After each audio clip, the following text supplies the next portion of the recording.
give her shit, like make her feel fucking like, you know what I mean? So you can really, if you're gonna exaggerate, right? Okay. So that's one. The other thing you can do though, with smart girls, so to speak, is that you can let them talk a little bit and you can let them carry the conversation. You just have to be sure that whatever they're saying, you tease during it and you keep the frame that way. Okay? So a lot of like when I was, the DC's a little different. Boston has a little bit of similarity in some ways. So when I was in Boston, I was dating a bunch of girls that went to Harvard, basically, because I lived in Harvard Square, so they were around. And also because I do well with smart girls. But what I would do, a lot of these girls, they were opinionated, they liked to talk, they had, you know, they expressed themselves well, they could tell decent stories, whatever.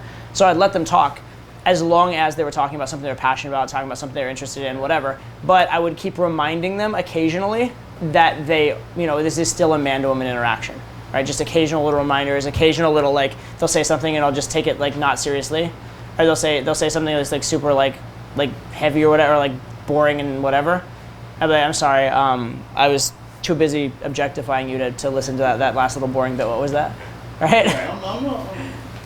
Okay. Does that make sense? So you can keep those reminders, but the smart, confident girl oftentimes will talk herself into bed if you allow her to. You just have to keep reminding her you're not just an audience, you're there as a man to woman, and you're going to have to keep giving her shit sometimes. But yeah, I'll tease on the things they say, their mannerisms, things like that. Like, off the top of my head, this is actually a silly one. It's actually a kind of a funny one. But so the girl last night, she said, like, I have a house in Telluride or some shit like that, right?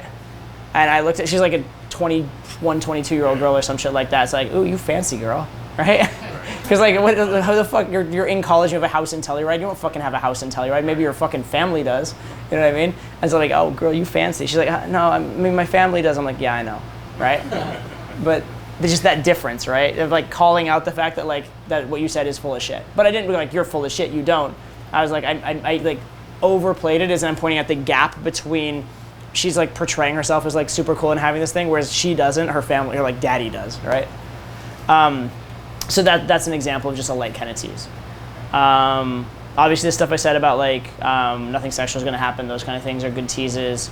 I'm trying to remember other ones. Sometimes I'll tease a girl if she uses a particular phrase for something, or if she says something that makes no sense. Oh, here's another one. So she was, it's all biographical, so it's like terrible for a video, but whatever. So another one was she lived in like LA area, right? And she's kind of like inland, like away from the beach, and property values go drastically down the further you go inland, so to speak. It's not like the prime area. And she was saying she wanted to like, you know, she wished she like lived in like Malibu, which is a nice place near the beach and stuff like that, right?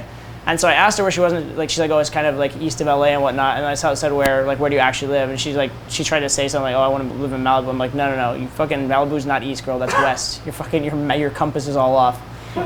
And she's like, but, and then I basically said, no, that's just like fucking blatantly false, shut up, right? And so I just like called her out on it. And it wasn't like harsh or mean or whatever, but I was just like, you just like, don't fucking front with me. What is this bullshit, right? That's a tease. And those are like not particularly sexual teases, but it is just giving the girl a hard time and not saying, and just it comes from the frame that I'm cooler than her, I know more about life than her, those kind of things. Yeah, I'm challenging her, right, exactly. And the same way that I tease like my friends. Like if my friend said some dumb shit, they better believe they're gonna get teased, right? It's like essentially giving the girl shit tests. And then what you can do with a lot of teases is there's two types of teases. This is what I call a you tease, teasing about her, and then a we tease, teasing about us. So the you tease, teasing about her, it's fun and it's funny and it's a social tease. The we tease, teasing about you and her together, is a sexual tease. And it's very easy to take a you tease and make it a we tease, right? So let's say if I just said, oh my God, you make the craziest mannerisms, you're like a little cartoon character. That's a you tease. That's about her, right? But if you say, oh, you make the craziest mannerisms like a cartoon character, I swear, like, we can hang out, but, like, I'm not bringing you out in public. Now it's a we tease. Now it's about my and her relationship, right? Or if you're like, oh, you better, like, that was cute, but you better not make that face in bed, right? That's a we tease now, right? That was such a cute look. It's kind of a, like, sort of a we tease or whatever. Don't make that look in bed. Now it's a we tease.